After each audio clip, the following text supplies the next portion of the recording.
जाने श्राद्ध पक्ष में क्या करना चाहिए और क्या नहीं।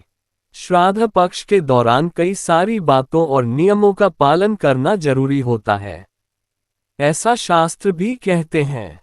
लेकिन इसी के विपरीत कुछ ऐसे भी कार्य होते हैं जिन्हें श्राद्ध पक्ष के दौरान करना निषेध है। लेकिन यदि कोई व्यक्ति ऐसा करता है तो उसे तमाम दुखों और तकलीफों से गुजरना पड़ता है। हम यहाँ श्राद्ध पक्ष की ऐसी ही कुछ बातों के बारे में बताने जा रहे हैं। आइए जानते हैं कि श्राद्ध पक्ष में क्या करें और क्या नहीं। श्राद्ध पक्ष में निषेध है ये बातें। शास्त्र बताते हैं कि श्राद्ध पक्ष के दौरान मसूर की दाल, धतूरा, अलसी, कुल्थी और मदार की दाल का प्रयोग निषेध है। इसके अलावा नशीले पदार्थों के सेवन और तामसिक भोजन करने से भी बचना चाहिए। इसके अलावा शास्त्रों में ये भी कहा गया है कि श्राद्ध पक्ष के दौरान शरीर पर तेल या साबुन का प्रयोग नहीं करना चाहिए।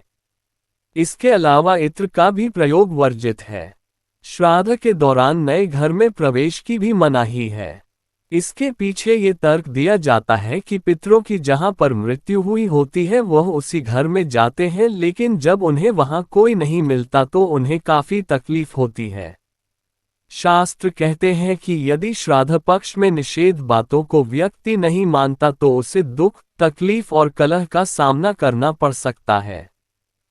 श्राद्ध पक्ष में इन कामों से पितरों को करे प्रसन्न। शास्त्रों के मुताबिक श्राद्ध पक्ष में ब्राह्मणों को सम्मान पूर्वक भावना से निमंत्रण देना चाहिए, लेकिन इस बात का ख्याल रखें कि उन्हें भोजन दोपहर के समय कराएं, क्योंकि सुबह और शाम का समय देवी देवताओं का माना गया है और दोपहर का समय ही पितरों का होता है। इसके अलावा ब्राह्मणों को मिठाई या फिर मीठा भोजन कराकर फल और दक्षिणा आदि भेंट करनी चाहिए। कहते हैं कि जितना ब्राह्मण प्रसन्न होगा उतना ही आपके पितरी भी प्रसन्न होते हैं और सुख समृद्धि का आशीर्वाद देते हैं। इसके अलावा जिस भी दिन श्राद्ध करते हैं उस दिन दक्षिण दिशा की ओर मुख करके पितर स्तोत्र का पाठ जरूर करना चाहिए। इसके अलावा कुत्ते, कौवे या फिर गाय को ग्रास जरूर देना चाहिए। कहते हैं कि यदि ऐसा न करने से श्राद्ध भी अधूरा ही माना जाता है।